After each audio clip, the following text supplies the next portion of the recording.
Vienas dalykas, kuris išduoda, kad esi silpnas ir nepasitikė savimi.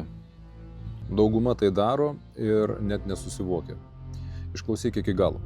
Galbūt ir tu taip elgiesi ir pats nesupranti, kaip save žemini ir mažini pasitikėjimą savimi. Dabar įsivaizduok paprastą situaciją, kurioje tikrai esi buvęs ne vieną kartą. Kažkas paprašo tavęs kažką tai padaryti, kažkur pagelbėti, kažkur nuvykti, o tu tiesiog neturi resursų arba paprasčiausiai nenori to. Jeigu jau šiaip ne taip pasakai žodį ne, tai jau yra didžiulis laimėjimas. Bet prie to žodžio ne dažniausiai seka toliau pasiteisinimai. Negaliu nes ir tada lieji mintis ir pasiteisinimus. O kodėl taip elgiesi? Kodėl taip darai? Bijai, kad kažkas supyks ant tavęs, bijai pasirodyti blogas arba bijai neįtikti. Ir kuo daugiau aiškinėsi, tuo labiau save nuvertini. Tu tarsi prašai leidimo būti savimi. Stiprus žmogus pasako ne ir viskas. Nėra jokių istorijų.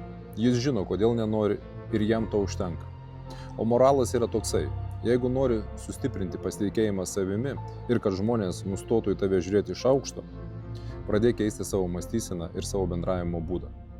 Jeigu sutinki su tuo, ką išgirdai, parašyk komentaruose taip. O jeigu šitas video buvo naudingas, pasidalink su kitais. Galbūt per tave kažkam taip pat ateis aiškumas. Kaip padidinti pasitikėjimą savimi. Siunčiu tau šviesos.